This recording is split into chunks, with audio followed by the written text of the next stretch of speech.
నమస్తే, welcome to college TV. ఇటు తెలంగాణ రాష్ట్రంలో కావచ్చు, అటు దేశవ్యాప్తంగా కూడా బీసీల అంశం చాలా బలంగా చర్చగా మారింది. అలాగే నిన్న మొన్న తెలంగాణ రాష్ట్రంలో కల్వకుంట్ల కవిత రాసిన లేఖ కూడా అనేక వర్గాల్లో చర్చగా మారింది. అయితే దీనిపైన ప్రస్తుతం మనతో మాట్లాడడానికి కాంశీరామ్ హయాం నుండి ఇప్పటి వరకు కూడా బహుజన రాజాధికారం కోసం అనేక ప్రయత్నాలు చేస్తూ తెలంగాణ వస్తే సరిపోదు, సామాజిక తెలంగాణ కావాలని గతంలోనే వ్యాఖ్యానించినటువంటి వ్యక్తి, పొలిటికల్ జస్టిస్ కోసం పొలిటికల్ పార్టీలన్నింటినీ ఏకం చేస్తూ బహుజన రాజ్యాధికారం సాధించాలంటూ పొలిటికల్ జస్టిస్ ఫోరం చైర్మన్గా ఉన్నటువంటి నారాగౌన్ గారు మనతో పాటు ఉన్నారు. ఒకసారి మాట్లాడే ప్రయత్నం చేద్దాం. నమస్తే సార్. నమస్తే సార్. ముందుగా సార్, బీసీలకు రాజాధికారం రావాలని గత కొంతకాలంగా ప్రయత్నం చేస్తూ ఉన్నారు. అటు కాంశీరామ్తో కూడా పనిచేసినటువంటి సందర్భాలు ఉన్నాయి. అది ఇప్పట్లో సాధ్యమవుతుంది అనుకుంటారా? గత కొన్నేళ్లుగా చూస్తూ ఉన్నారు ఈ రాజకీయాలను. ఇప్పుడు ఈ మధ్యకాలంలో ఇంకా బలంగా మూవ్మెంట్ స్టార్ట్ చేస్తూ ఉన్నారు. ఎట్లా ఉండబోతోంది బీసీల భవిష్యత్తు? ఖచ్చితంగా మార్పు వస్తుంది. ఎందుకనంటే భారత సమాజము అనేది కుల సమాజం. ఈ కుల సమాజము అనేది గడ్డగట్టుకొని పోయింది. చాలా ఈ భారతదేశంలో ముఖ్యంగా ఈ రెండు తెలుగు రాష్ట్రాల్లో కూడా ప్రజలంతా ఎక్కువ కుల వృత్తులు పొట్టకూటి కోసము లేదనంటే జీవనం కోసము ఎక్కువ కేంద్రీకరించి బతుకుతున్నటువంటి వర్గాలు. ఈ దేశంలో ఏం జరుగుతుంది, హైదరాబాదులో ఏం జరుగుతుంది, పరిపాలన ఎవరి చేతుల్లో ఉంది, పాలకులు ఎవరు, పార్టీలు ఎవరికి అనుకూలంగా ఉన్నాయి, ఎవరికి వ్యతిరేకంగా ఉన్నాయి అని అర్థం చేసుకోవటంలో చాలా కాలమే పట్టింది. ఎందుకనంటే ఈ చాలా వెనుకబాటుతనం, అక్షరాస్యత లేదనంటే వాళ్ళ జీవనమే గడ్డగట్టుకొని పోయినటువంటి జీవనం. అటువంటి వాళ్ళను మార్చాలి అని అంటే మాకు చాలా సంవత్సరాలే, మీరే చూస్తున్నారు, గత 40 సంవత్సరాల నుంచి సుదీర్ఘంగా ఈ రాష్ట్రంలో బహుజనులకు రాజ్యాధికారం కావాలని, అదేవిధంగా ఎస్సీ ఎస్టీ బీసీ మైనార్టీలు ఐక్యం కావాలి. మనం 85% ఉన్నాము, 85% వాళ్ళు రాజకీయ బానిసలుగా ఉన్నారు.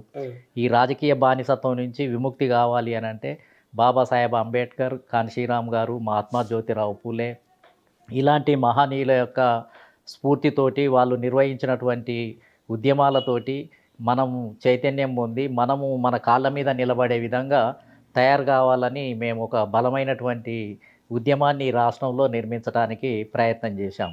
అయితే దురదృష్టం ఏంటంటే ఈ రెండు తెలుగు రాష్ట్రాల్లో కమ్యూనిస్టు ఉద్యమం కూడా మొదటి దశలో తెలంగాణ సాయుధ పోరాటం 1948 నుంచి 51, 52 వరకు జరగటం, తర్వాత భూమి కోసం, భుక్తి కోసం, లేకపోతే ఈ రాష్ట్రంలో పేదలు, కార్మికులు, కర్షకులు అని అది ఒక బలమైన ఉద్యమం రావటం జరిగింది.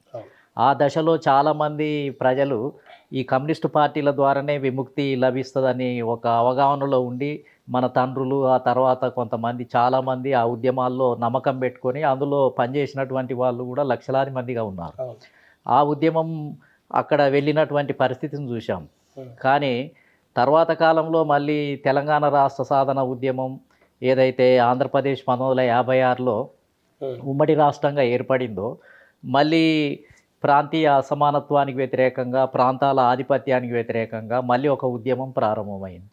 ఆ ఉద్యమం మళ్ళీ 1966 నుంచి 69 వరకు బలంగా ఈ తెలంగాణ రాష్ట్రంలో రావటం, అన్ని ఉద్యమాలు వదిలిపెట్టి ప్రధాన ఉద్యమంగా దాన్నే స్వీకరించటము అనేది జరిగి ఇంకా అది అప్పట్లో ఒక దశకు చేరుకున్న తర్వాత మళ్ళీ అది కొలాబరేట్ అయిపోవటం వల్ల పాలక వర్గాలతోటి మళ్ళీ కేసీఆర్ నాయకత్వంలో మళ్ళీ ఆ విధంగా మళ్ళీ దశ ఉద్యమం కేసీఆర్ నాయకత్వంలో ప్రారంభం కావటం, మళ్ళీ రాష్ట్రం అంతా కూడా ఒకే ఎజెండా, మళ్ళీ తెలంగాణ రాష్ట్ర సాధన సాధించాలనేది. అంతకుముందు బలమైన సామాజిక ఉద్యమాలు ఉన్నప్పటికీ కాంశీరామ్ గారు 1989లో బహుజన్ సమాజ్ పార్టీని ఇక్కడ స్థాపించటం, 94లో 10 లక్షల మందితోటి మరి పెద్ద శక్తి ప్రదర్శన నిర్వహించటం, అంబేద్కరిజం ఇంకా సక్సెస్ కాబోతుందా అనే సమయం రావటం, ఒక పక్క కొండ లక్ష్మణ్ బాబూజీ గారు, సర్దార్ గౌతులచ్చన్న ఇలాంటి బలమైన బీసీ, ఎస్సీ, ఎస్టీ మైనార్టీల ఉద్యమాలు కూడా బలంగా రావటం, ఇవన్నీ కూడా జరిగాయి.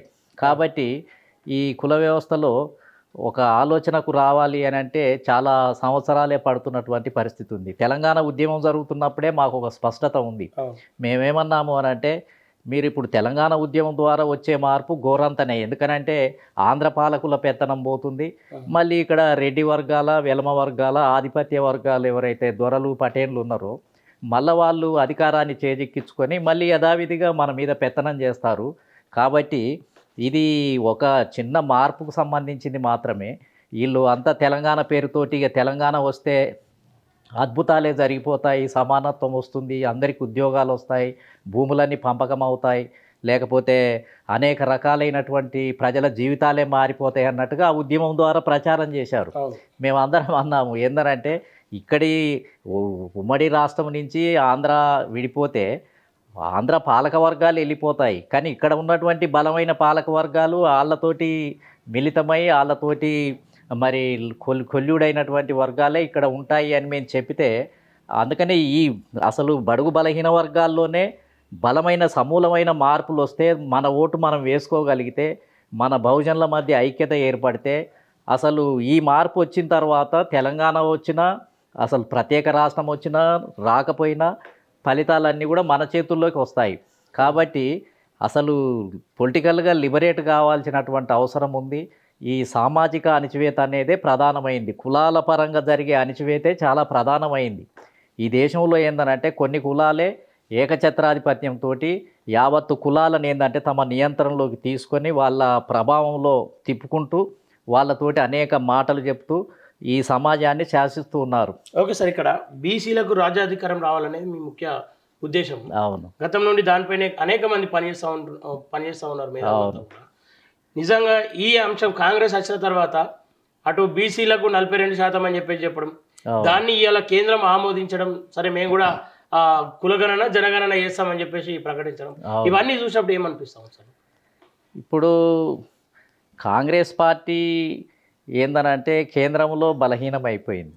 కేంద్రంలో బలహీనమైపోయిన తర్వాత ఇప్పుడు రాహుల్ గాంధీ ఏందనంటే ఈ బీసీ కులగణనను ఇక్కడ చేస్తాము అని ఎన్నికల సందర్భంగా చెప్పటం జరిగింది. బీసీ కులగణనను చేస్తామని చెప్పినందుకు గాను మళ్ళీ ఇక్కడ బీసీ కులగణన సర్వేను మరి నిర్వహించటం, ఆ నిర్వహించిన తర్వాత ఈ రాష్ట్రంలో మరి పెద్ద ఎత్తున మార్పులు వస్తాయని అనుకుంటే అసలు కాంగ్రెస్ పార్టీ అసలు ఏదైతే బీసీ కులగణన ఏదైతే సర్వే చేపట్టడం జరిగిందో అది తప్పుల తడకగా మారింది. కాబట్టి బీసీ కులగణన అనేది అసలు అది సక్రమంగా జరిగినటువంటిది కాదు. బీసీల జనాభా 51.5% ఉంటే అసలు దాన్ని తగ్గించి మొత్తం బీసీల జనాభానే 46%కి తగ్గించినటువంటి పరిస్థితి జరగటం జరిగింది. ఓసీల జనాభాను 5% పెరిగినట్టుగా చూపించటం జరిగింది. కాబట్టి ఏదైతే బీసీ కులగణన సర్వే ఏదైతే జరిగిందో అది బీసీలకు లాభం అయ్యే విధంగా జరుగుతుందని ప్రజలంతా కూడా ఆశించటం జరిగింది. కానీ బీసీ కులగణన సర్వే వల్ల బీసీలకు జరిగిన లాభం కంటే అసలు అగ్రకులాల సామాజిక వర్గాలకే జనాభా ఎక్కువ ఉందని తేల్చేసి వాళ్ళ జనాభా ఎక్కువ ఉందని తేల్చేయటం వల్ల వాళ్ళకు లాభం కలిగినట్టు అయింది. ఇదే కోణంలో సార్ బీఆర్ఎస్ కూడా ఏమంటా ఉంది, బీసీలకు న్యాయం చేయాలంటే మళ్ళీ బీఆర్ఎస్ తోనే సాధ్యం అనే ఒక అంశాన్ని బలంగా ముందుకు తీసుకొచ్చింది కల్వకుంట్ల కవిత. బీసీల పక్షాన అనేక ధర్నాలు నిర్వహించడం, బీసీ నాయకులు కూడా ఆమెకు వంతనాలు పలకడం కొంతవరకు చూసినాం. అవి చూసినప్పుడు నిజంగా మీకేమనిపించింది సార్? నిజంగా కల్వకుంట్ల కవిత బీసీ నినాదానికి సూటబుల్ అనిపించిందా? అసలు బీఆర్ఎస్ పార్టీ అసలు 10 సంవత్సరాలు ఈ రాష్ట్రాన్ని పరిపాలించింది. 10 సంవత్సరాలు అని అంటే మామూలు తక్కువ సమయం ఏమి కాదు. అసలు ఎన్ని మార్పులైనా చేయొచ్చు, అసలు పరిపాలనలో అద్భుతమైన మార్పులు చేయడానికి కూడా అవకాశం లభించింది. తనకు లభించినటువంటి అవకాశాన్ని సక్రమంగా ఉపయోగించుకోకుండా కేసీఆర్ ఎవరెవరికి ఎక్కువ అంటే రెడ్డి సామాజిక వర్గానికే దాదాపు 43 మందిని ఎమ్మెల్యేలుగా చేసిన దాఖలాలు ఉన్నాయి కేసీఆర్ పరిపాలనలో. తండ్రి, అదేవిధంగా కొడుకు కేటీఆర్ గారు, అదేవిధంగా హరీష్ రావు గారు, ఈమెయితే ఎంపీగా గెలిచింది, తర్వాత ఎమ్మెల్సీగా గెలిచింది. అనేక పరిపాలనలో వీళ్ళు నలుగురే ఒక రకంగా చెప్పాలి అని అంటే K3 పరిపాలన లాగా మారింది. K3 అని అంటే కవిత, కేటీఆర్, కేసీఆర్, K3 పరిపాలనే జరిగింది. ఇంకా దాని చుట్టూ ఇంకా బంధువులు, చుట్టాలు, పక్కాలు అందరూ దాంతో నిమగ్నమైంది. అసలు తెలంగాణ ప్రజలు ఏం కోరుకున్నారంటే రాజ్యాధికారం అన్ని వర్గాలకు, ఎమ్మెల్యే టికెట్లు, ఎంపీ టికెట్లు, బడ్జెటు, అన్నీ కూడా ఏంటంటే అన్ని వర్గాలకు అన్ని కులాలకు పంచుతారని చెప్పి ఆశించడం జరిగింది. ఓకే. కాబట్టి వాళ్ళకు లభించినప్పుడు మంత్రి పదవులన్నీ కూడా అగ్రవర్ణాలకే ముఖ్యమైన పదవులన్నీ కూడా కేటాయించడం జరిగింది. బడ్జెట్ అంతా వాళ్ళకే కేటాయించడం జరిగింది. ఏ పథకాలలో మార్పు తీసుకొచ్చినా వాళ్ళే కేటాయించడం జరిగింది. అంతా ఒక రకంగా చెప్పాలి అని అంటే ధనికుల పరిపాలనను అదేవిధంగా అగ్రవర్ణాల పరిపాలనను కొనసాగించినటువంటి చరిత్ర కేసీఆర్ది. ఓకే. అదేవిధంగా బడుగు బలహీన వర్గాలను దూరం పెట్టి రాజకీయ బానిసత్వంలో కొనసాగించినటువంటి పరిస్థితి కేసీఆర్ది. అంటే ఈయనకు ధనికులు అంటే విపరీతమైనటువంటి అభిమానం, అగ్రవర్ణాలంటే విపరీతమైనటువంటి అభిమానం. కాబట్టి ఆయన ధోరణే మొత్తం ఏంటంటే పేదలకు వ్యతిరేకంగా పరిపాలన చేసినటువంటి పరిస్థితి ఉంది. పేదలకు వ్యతిరేకంగానే పరిపాలన ఉన్నప్పుడు ఇంకా ఈ తెలంగాణ రాష్ట్రంలో కేసీఆర్ను నమ్మే పరిస్థితి అయితే లేదు. ఎందుకనంటే వచ్చిన అవకాశాన్ని కేసీఆర్ సద్వినియోగం చేసుకోకుండా మొత్తం ఏంటంటే ఈ మొత్తము ప్రజలందరినీ కూడా మభ్యపెట్టే విధంగా ఏదైతే చేయటం జరిగిందో అది ప్రజలందరికీ గుర్తుంది. ఇది మర్చిపోయిన విషయం కాదు. ఒక రకంగా చెప్పాలి అని అంటే ఇప్పుడు కాంగ్రెస్ చేసే విధానాల వల్ల కొంత వ్యతిరేకత కాంగ్రెస్ మీద వచ్చినప్పటికీ మళ్ళీ కాంగ్రెస్ను ఓడించి బీఆర్ఎస్ను అధికారంలోకి తీసుకొచ్చే పరిస్థితి ఏం లేదు. ప్రజలు ఎవరు నమ్మే పరిస్థితి లేదు. ఓకే సార్, ఇక్కడ ఈ మధ్య కాలంలో బీసీ ఇంటెలెక్చువల్ ఫోరం కావచ్చు, పొలిటికల్ జస్టిస్ కావచ్చు, ఇవన్నీ కూడా ఈ మధ్యకాలంలో అనేక మీటింగ్లు ఏర్పాటు చేయడం జరిగింది. అందులో మీరు కూడా అటెండ్ అయ్యారు. అవును. ముఖ్యంగా మీ అంటే ఫైనల్గా మీ ఏం గోల్ పెట్టుకోరు సార్? మొత్తం అందరు కలిసి ఏం సాధించాలి, అది ఎప్పటిలోపు సాధించాలని చెప్పేసి ఏమైనా సమయం పెట్టుకోరా సార్? అంటే ఇప్పుడు ఏమైంది అని అంటే తెలంగాణలో గతంతో పోలిస్తే బీసీలలో ఎస్సీలలో చైతన్యం పెరిగింది. పూలే అంటే అంబేద్కర్ అని అంటే బడుగు బలహీన వర్గాలు అని అంటే ఒక బలమైన శక్తిగా మారాలి, మనం అధికారంలోకి రావాలనేది ఒక బలమైన వాయిస్ వచ్చింది. అదేవిధంగా కాంగ్రెస్ పార్టీలో కూడా ఈ టికెట్లు ఇచ్చే దగ్గర కొంత సరి అయినటువంటి పంపిణీ లేకపోవటం వల్ల కాంగ్రెస్ పార్టీలోనే ఒక రివోల్ట్, కాంగ్రెస్ పార్టీలోనే ఒక లీడర్లు కొంతమంది ఈ కాంగ్రెస్లో ఏదైతే రెడ్డి సామాజిక వర్గము తమకు సరి అయినటువంటి టికెట్లు అందనటువంటి వాళ్ళు ఎవరైతే ఉన్నారో వాళ్ళందరూ కూడా కలిసి కొంత తిరుగుబాటు చేయడంతో ఒక పెద్ద చర్చ జరిగింది కాంగ్రెస్ పార్టీలో. అంటే తీన్మార్ మల్లన్న లాంటి వ్యక్తులు ఇంకా కొంతమంది అందులో ఉన్నటువంటి వ్యక్తులు మొత్తం ఏంటంటే కాంగ్రెస్ పార్టీకి వ్యతిరేకంగా మాట్లాడినటువంటి పరిస్థితి ఉంది. కాబట్టి బయట ఒక పెద్ద చర్చ జరిగింది ఈ మధ్యకాలంలో. ఏదైతే బీసీ కులగణన వచ్చిందో, బీసీ కులగణన చేస్తున్నారనేప్పటికీ రాష్ట్రంలో బీసీ కులగణన రిపోర్ట్ కనుక వస్తే అసలు పెద్ద ఎత్తునే మార్పులు వస్తాయి. ఇంకా బీసీ కులగణన రిపోర్ట్ వస్తే ఈ రిపోర్టు వల్ల మొత్తం ఎవరి జనాభా ప్రకారం వాళ్ళకి ఎమ్మెల్యే టికెట్లు, ఎంపీ టికెట్లు, మంత్రి పదవులు, బడ్జెట్ కేటాయిస్తారనే భ్రమల్లోకి వెళ్ళిపోయారు ప్రజలంతా కూడా. ప్రజలు ఎలాంటి పరిస్థితులకు వెళ్ళిపోయినంటే ఇక జనాభా లెక్కలు లేకపోవటం వల్లనే ఈ రాష్ట్రంలో ఎమ్మెల్యే టికెట్లు ఇవ్వలేదు, ఎంపీ టికెట్లు ఇవ్వలేదు, మంత్రి పదవులు ఇవ్వలేదు. అన్నిటి కారణం ఏంటంటే బీసీ కులగణన రిపోర్టు లేకపోవటం వల్లనే అన్నట్టుగా చెప్పారు. బీసీ కులగణన వచ్చిన తర్వాత ఇంకా అద్భుతాలే జరుగుతాయి అని చెప్పి ప్రజలంతా అసలు ఆశించారు. కానీ ఇక్కడ ఒకటి తీన్మార్ మల్లన్న పేరు తీసింది కాబట్టి ఈ మధ్య కాలంలో తీన్మార్ మల్లన్న బీసీ గౌతమ్ నుండి పోరాటం చేసిన బీసీలంతా కూడా తీన్మార్ మల్లన్న వెనుక కొంతమంది తిరిగే ఆలోచనలు కనిపిస్తాం. నిజంగా బీసీలకు దిక్చూసి తీన్మార్ మల్లన్నే అనే విధంగా పోర్ట్రే కూడా అవుతా ఉంది. వాస్తవానికి తీన్మార్ మల్లన్నకు బీసీ పోరాటాన్ని ఆయన చేతులకు అప్పగిస్తే ఎట్లా ఉంటుందని మీరు అసలు తీన్మార్ మల్లన్నకు బీసీ ఉద్యమానికి బీసీ ఫిలాసఫీకి సంబంధమే లేదు. ఈ తీన్మార్ మల్లన్న ఏనాడు కూడా అసలు పూలే గురించి కానీ గత 30-40 సంవత్సరాల నుంచి ఎప్పటి నుంచో జరుగుతున్నాయి. మేమంతా కూడా కాన్సీరామ్ గారి పీరియడ్ అంటే 89 నుంచి ఉద్యమాలు జరుగుతున్నాయి. ఏనాడు కూడా వాటి గురించి మాట్లాడినటువంటి వాళ్ళు లేరు. ఈయన దుల్లా ఏంటిది అని అంటే మొత్తం కాంగ్రెస్ పార్టీలో చిన్న చిన్న వ్యతిరేకత వచ్చి కాంగ్రెస్ పార్టీ మధ్యలో కాంగ్రెస్ పార్టీ నాయకుల మధ్యలో వ్యతిరేకత వచ్చినటువంటి ఉద్యమాలలో ఆ విధంగా షార్ప్గా ఎదిగొచ్చి టికెట్లు కావాలి, కాంగ్రెస్ పార్టీ ఈ మోసం చేస్తుంది, ఆ మోసం చేస్తుంది, వీళ్ళంతా ఇటువరకు బీఆర్ఎస్ బలంగా ఉన్నప్పుడు బీఆర్ఎస్ వెంబడి తిరిగి జెండాలు మోసి దాని ద్వారానే మార్పు వస్తుంది, పెద్ద ఫలితాలు రాబోతున్నాయి, అసలు బీఆర్ఎస్ఏ ఏదో చేయబోతుంది అన్నట్టుగా దాని వెనకాల తిరిగారు. మళ్ళీ అందులో కొంత నిరుత్సాహం వచ్చేసి ఆ పార్టీలు సరిగా చేయకపోయేటప్పటికీ మళ్ళీ కాంగ్రెస్ పార్టీలో చేరారు. కాంగ్రెస్ పార్టీలో కూడా ఎంతో కాలం ఉండకుండా మళ్ళీ కాంగ్రెస్ పార్టీని అందులో ఏదైతే చిన్న చిన్న పదవులు ఏమన్నా లభిస్తాయి అనుకొని పోయిన వాళ్ళు మళ్ళీ అది నిరుత్సాహపడి ఇప్పుడు బయటకు వచ్చేసి ఇప్పుడు కాంగ్రెస్కు వ్యతిరేకంగా కూడా మాట్లాడుతున్నారు. ఇప్పుడు వీళ్ళకి ఒక బీ- ఫిలాసఫీ బీసీ ఉన్నది లేదు. ఈ బీసీల సభ అంటూ బీసీ రాజాధికారం సాధిస్తా అంటూ తీన్మార్ మల్లన్న ఈ మధ్య కాలంలో అనేక స్పీచ్లు చెప్తా ఉన్నాడు. అవును. బీసీలకు మల్లన్నే దిక్కు అనే విధంగా ఆయన పోర్ట్రే చేస్తా ఉన్నాడు.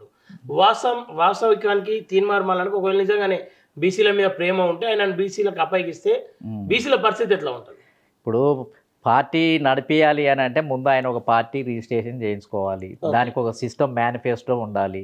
లేకపోతే ఇటువరకే ఒక పార్టీ రిజిస్ట్రేషన్ చేయించిండు అని కూడా అన్నారు, అది ఎక్కడుందో కూడా తెలియదు. ఆ పేరు ఒకసారి బయటకు వచ్చింది. ఆయన ఇప్పుడు పార్టీ పెడతాడా, అసలు పార్టీ పెట్టాలి అని అంటే ఇప్పుడు బహుజన్ సమాజ్ పార్టీ కానీ మాలాంటి వాళ్ళు కానీ ఆ ఉద్యమం తీరుతెన్నులు వేరే ఉంటాయి. వీళ్ళంతా కూడా అగ్రకులాల వెంట చాలా కాలం తిరిగి అక్కడ కొన్ని విషయాలలో విభేదాలు వస్తే దాని ఆధారంగా ఆ పార్టీలకు వ్యతిరేకంగా వాయిస్ ఇస్తూ బీసీల గురించి బలంగా వాయిస్ ఇచ్చినట్టుగా రావటం తప్ప వీళ్ళకు ఒక సిద్ధాంతపరమైనటువంటి పునాది, ప్రజల్ని మొత్తం అన్ని రంగాల్లో ఒక మేనిఫెస్టో కానీ ఒక సిస్టమ్ కానీ వీళ్ళకు ఇటువరకు గతంలో ఉన్నటువంటి వారసత్వం లేదు. వీళ్ళంతా రెడీమేడ్గా ఆయా పార్టీలే బలంగా ఉన్నాయి, ఆయా పార్టీలే ఏదన్నా చేస్తాయని వాళ్ళ చుట్టూ వెళ్ళినటువంటి వాళ్ళు. ఏదో సమయంలో అక్కడ కొంత వాళ్ళకు సరైన ఫలితాలు అందకపోతే, వాళ్ళు అనుకున్న విధంగా ఉండకపోతే వాళ్ళను టార్గెట్ చేస్తూ ఒక్కొక్కసారి ఒక్కొక్కరిని టార్గెట్ చేస్తూ బయటకు వచ్చి మళ్ళీ ఇప్పుడు బీసీల గురించి బలంగా వాయిస్ ఇచ్చినట్టుగా చేస్తే అప్పుడు బలంగా ఏందనంటే బీసీలంతా మా వెనకాల ఉన్నారు, ఇక మేము ఈ రాష్ట్రాన్ని మార్చబోతున్నాము అని చెప్తున్నారు. కాబట్టి వీళ్ళకు బలమైన పటిష్టమైనటువంటి కాన్సెప్ట్ ఉండాలి. ఒక పార్టీ పెట్టాలనుకునే వ్యక్తులకు పార్టీ పెడుతున్నాము, లేకపోతే పార్టీ సిద్ధాంతము, లేకపోతే అన్ని శ్రేణుల నుంచి ఇప్పుడు అనేక కులాలు ఉన్నాయి, ఒక టీం తయారు చేసుకోవాల్సిన అవసరం ఉంది, ఫిలాసఫీ ఉంది. ఆ ఫిలాసఫీని తయారు చేసుకోవాలి, ఢిల్లీలో రిజిస్ట్రేషన్ చేయించుకోవాలి. పెట్టిన మీటింగులన్నీ కాంగ్రెస్లలో అసంతృప్తి పొందిన వాళ్ళను, బీఆర్ఎస్లో అసంతృప్తి పొందిన వాళ్ళను పక్కకు వేసుకొని బహిరంగ సభలు పెట్టి రోజు మీటింగులు పెట్టి పదాలను ఉపయోగిస్తే అది ఎట్లా బీసీల పార్టీ అని ఎట్లా అంటాం మనం? బీసీలకు నాయకత్వం వహించబోతున్నాడని ఏ విధంగా చెప్పగలుగుతాం? కాబట్టి ఇవన్నీ ఏందనంటే మాట్లాడటంలో తప్పు లేదు, కానీ బీసీలకు ఒక నాయకత్వం వహించాలి అని అంటే దానికి ఒక పరిపుష్టి కలిగిన సిద్ధాంతము, దానికి ఒక సిస్టము, ఒక మేనిఫెస్టో, ఒక బలమైన విశ్వాసము అనేది ఉండాలి. కానీ తీన్మార్ మల్లన్న ఏందనంటే ఇప్పుడు పొడిగా ఈ మాటలు మాట్లాడుతూ కాంగ్రెస్ వాళ్ళని తిట్టడానికి ఉపయోగించుకుంటున్నాడు, లేకపోతే బీఆర్ఎస్ని తిట్టడానికి ఉపయోగించుకుంటున్నాడు, తాను బీసీల పక్షాన పోరాటం చేస్తున్నట్టుగా ఉపయోగించుకుంటున్నాడు. ఈనాడున్న మేధావులంతా చూస్తున్నాం కదా, ఇప్పుడు ప్రొఫెసర్లు కొంతమంది మేధావులను చెప్పేవాళ్ళు వీళ్ళంతా కూడా బీఆర్ఎస్ వెనకాల కొంతమంది ఉన్నారు, కాంగ్రెస్ వెనకాల కొంతమంది ఉన్నారు. మళ్ళీ వాళ్ళకి పదవులు ఇవ్వగానే, నామినేటెడ్ పదవులు ఇవ్వగానే మళ్ళీ ఎక్కడోళ్ళు అక్కడ వెళ్ళిపోతారు, ఇక్కడోళ్ళు ఇక్కడ వెళ్ళిపోతారు, అక్కడోళ్ళు అక్కడ వెళ్ళిపోతారు. ఇవన్నీ తాత్కాలికంగా ఉండేటోళ్ళే కానీ శాశ్వతంగా ఒక సిస్టము, ఒక ఆలోచన విధానాన్ని పట్టుకొని ఈ రాష్ట్రంలో మార్పు తేవాలని ప్రయత్నం చేసిన వాళ్ళు చాలా తక్కువనే. ఓకే సార్, ఈ మధ్య కాలంలో కల్వకుంట్ల కవిత ఒక 2 మాటలు బలంగా చెప్తా ఉంది. ఒకటి సామాజిక తెలంగాణ కావాలి మనకు, రెండోది బీసీలకు న్యాయం జరగాలి, బీసీలకు అన్యాయం జరుగుతోంది, బీసీల పక్షాన నేను నిలబడతా, వాళ్ళ కోసం పోరాడతా అని చెప్పి సామాజిక తెలంగాణ గురించి చెప్పాలంటే కవిత నోటి ఆ మాట ఎట్లా అనిపిస్తుంది? ఆమె ఏందనంటే కల్వకుంట్ల కవిత చాలా తెలివైనటువంటి వ్యక్తి. ఆమె ఏందనంటే పార్టీలో ఆమెకు సరి అయినటువంటి స్థానం లేదు, పార్టీలో ముఖ్యమైన నిర్ణయాల్లో ఆమెకు భాగస్వామ్యం లేదు.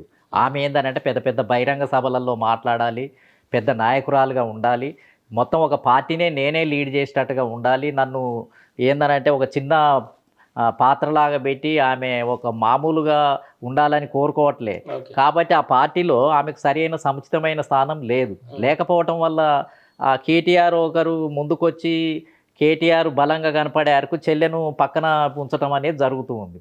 ఫలితంగా ఏమైంది అని అంటే కవితకు ఎప్పుడు అసలు వచ్చే అవకాశం లేకుండా దూరం పెట్టే పరిస్థితి ఏదైతే ఉందో ఆమెకు ఇంకా ఈ పదాలన్నీ మాట్లాడాల్సిన పరిస్థితి ఏర్పడ్డది. ఏది సామాజిక తెలంగాణని, మహిళా రిజర్వేషన్లని, పూలే బొమ్మను అసెంబ్లీ దగ్గర పెట్టాలని, ఇవన్నీ కూడా ఇటువరకు మరి ఇవన్నీ తన తండ్రికి ఉన్న కాలంలోనే, తన తండ్రి ముఖ్యమంత్రి ఉన్న కాలంలోనే మహిళలకు ఎక్కువ టికెట్లు ఇప్పించవచ్చు, లేకపోతే పూలే బొమ్మ పెట్టవచ్చు, ఇవన్నీ ఎందుకు చేయలేకపోయింది అంటే ఈమె ఏందనంటే పార్టీలో తన స్థానాన్ని పెంచుకోవటం కోసము నేను కూడా బలమైన నాయకురాలనే అని పార్టీలో చూయించుకోవటం కోసం, కేటీఆర్కు చూయించుకోవటం కోసం నేను అసలు తక్కువ కాదు, నేను బలమైన నాయకురాలని, నన్ను విస్మరించొద్దు, నన్ను పక్కన పెట్టొద్దు, అని చెప్పటానికే ఈమె ఏందనంటే ఈ సైడున జాగృతి లాంటి సంస్థలను పెట్టుకొని లేకపోతే బీసీల ఎజెండాను ఎత్తుకొని బీసీల ఎజెండాను ఎత్తుకుంటే ఇటు కొంత పాపులారిటీ వస్తుంది, నేను ఆల్టర్నేటివ్ శక్తిగా కూడా ఎదగటానికి అవకాశం ఉంది అనేది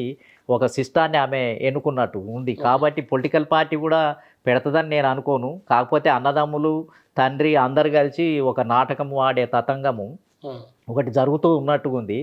ఎందుకనంటే వీళ్ళు ఇప్పుడు అందులో రాష్ట్ర ప్రభుత్వం దగ్గర అనేక కేసులు ఉన్నాయి, కుంభకోణాలు ఉన్నాయి. ఏ క్షణంలో ఏది బయటపడుతుందో, బయటపడ్డప్పుడు వీళ్ళకు ఏ కేసులు పెడతారో, ఎక్కడ జైల్లో పెడతారో ఈ భయం అంతా కూడా వీళ్ళ ముగ్గురులో జ్వరబడింది.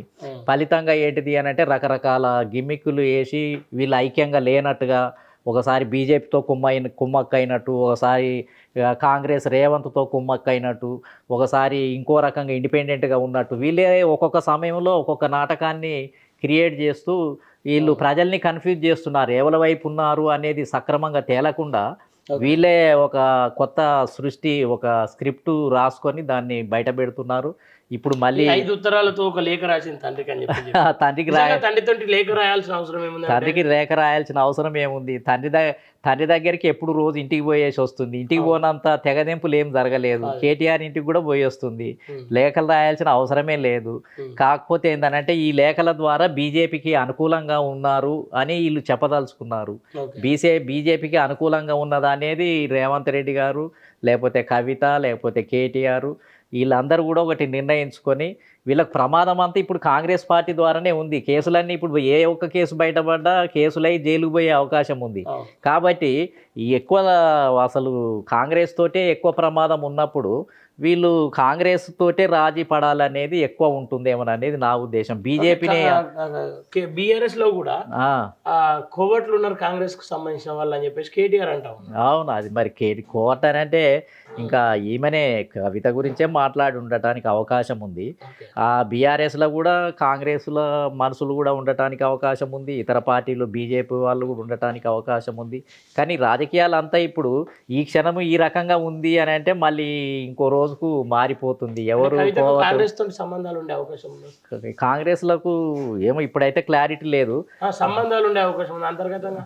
సంబంధాలు ఉన్నాయి. ఆమె అసలు సూత్రధారి అని అంటున్నారు. ఇప్పుడు ఏది ఈ కేసులన్నీ రాజీ చేయించడంలో కవితనే రేవంత్ తోటి, గతంలో ముందుగా కూడా ఆమెకు రేవంత్ తోటి సంబంధాలు ఉన్నాయి.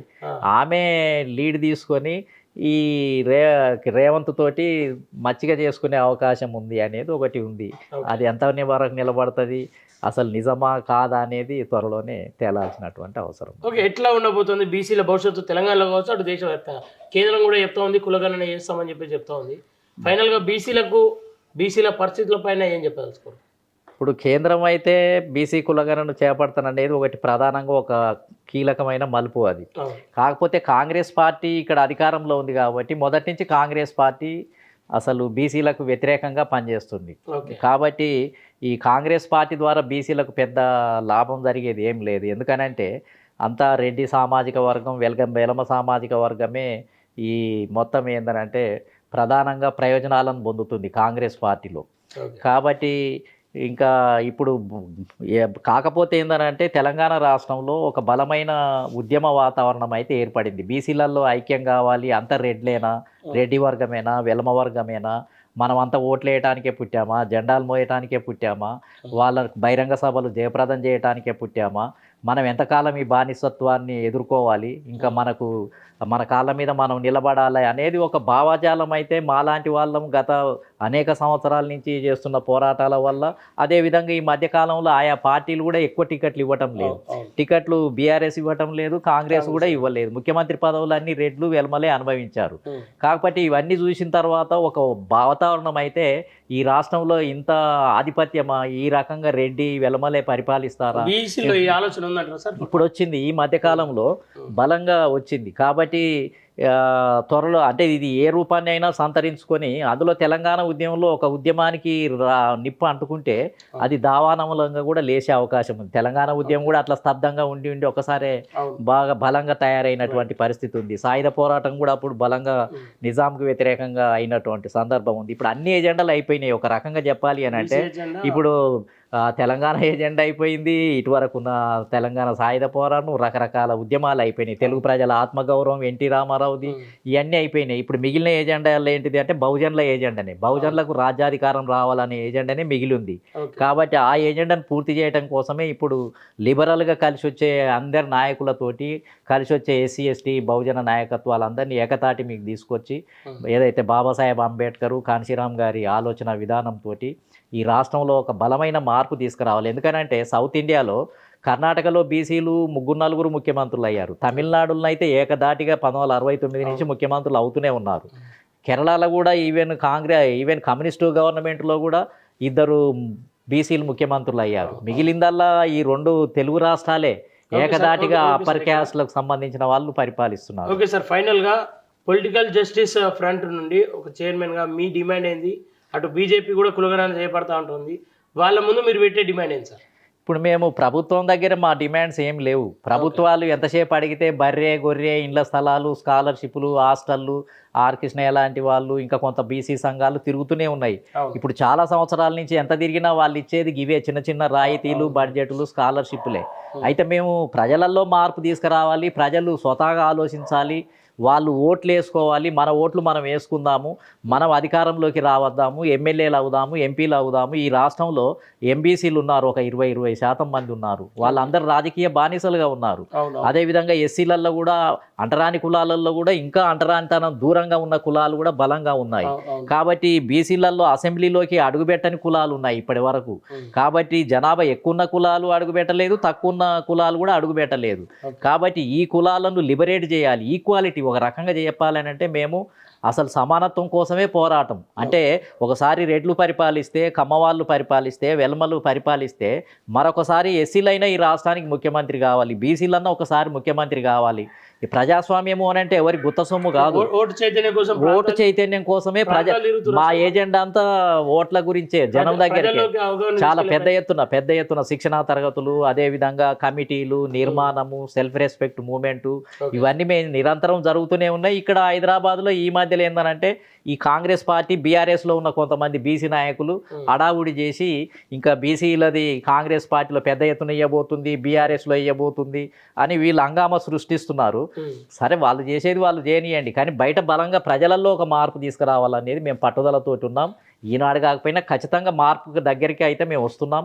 ఖచ్చితంగా ఈ తెలంగాణ రాష్ట్రాన్ని బహుజనులు పరిపాలించే రోజు వస్తుంది అనేది మా విశ్వాసం. Okay sir, thank you so much sir. Right. Okay, చూస్తున్నారు కదా, బహుజన రాజాధికారం కోసం ప్రజల్లో ఓటు చైతన్యం తీసుకొచ్చి మన ఓట్లు మన సీట్లు అనే నినాదాన్ని బలంగా తీసుకొచ్చి త్వరలో బహుజన రాజాధికారాన్ని స్థాపించబోతా ఉన్నామని అయితే నారాగౌడ్ సార్ అయితే చెప్పడం జరుగుతూ ఉంది.